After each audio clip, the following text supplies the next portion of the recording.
Ateneo perde il primo round di Coppa Italia sul campo della Don Carlo Misilmeri. Siamo con mister Vigneri. Intanto una tua analisi della partita, fermo restando che oggi la tua squadra aveva diverse assenze. Sì, ma questo non deve essere un alibi, perché comunque noi dobbiamo sempre riuscire a tenere il campo in maniera dignitosa, anche se abbiamo diverse assenze.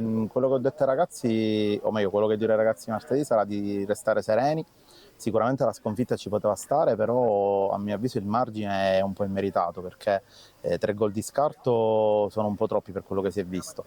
Credo che fino a quando non ci siamo un po' suicidati, quasi regalando il gol dell'1-0, sul campo stavamo riuscendo a prendere bene le misure all'avversario. Sì, soffrivamo certamente il loro predominio territoriale, però ripeto, tatticamente riuscivamo a leggere quello che stava accadendo. Poi ci siamo sgretolati psicologicamente, 2-0 e il 3-0 sono arrivati di conseguenza, e soltanto nel secondo tempo, anche perché loro certamente hanno abbassato un po' il ritmo, siamo riusciti a venire fuori. E mi dispiace il fatto che quando loro hanno abbassato un po' il ritmo e noi siamo venuti fuori, non abbiamo approfittato ulteriormente dopo il gol del 4-1, segnando il 4-2, che davvero ci poteva tenere ancora più in ossigeno per la partita di ritorno.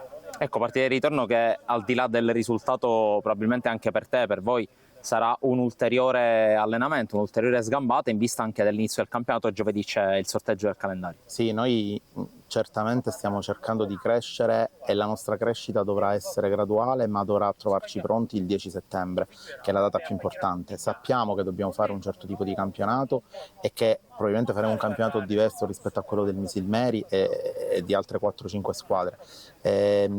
Ho anche parlato con la società rispetto a qualcosa che magari da qui appunto al 10 settembre possiamo fare per riuscire a alzare un pochino il livello della rosa.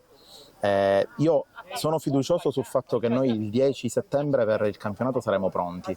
Ecco, un campionato che, come parlavamo anche con altri tuoi colleghi, sembra essersi ulteriormente livellato verso l'alto. Non c'è sulla carta un ammazzacampionato, ma tante squadre che chiaramente alzeranno l'asticella del girone. Sì, il campionato proprio per questo secondo me quest'anno sarà ancora più complicato, e lo sarà a maggior ragione per una compagine come la nostra.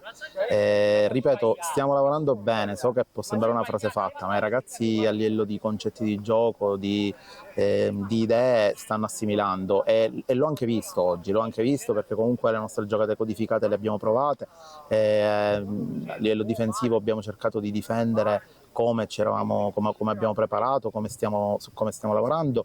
Però è chiaro che, ripeto, il discorso fatto all'inizio conta, non deve essere un alibi, ma nell'analisi della partita, dei risultati e dell'andamento delle gare dobbiamo tenerne conto. Certamente l'assenza di giocatori importanti come Maggio e De Luca, come Bognanni, che purtroppo è venuto meno durante la fase di preparazione, insomma di un altro paio di assenze, le paghiamo caro, le paghiamo caramente.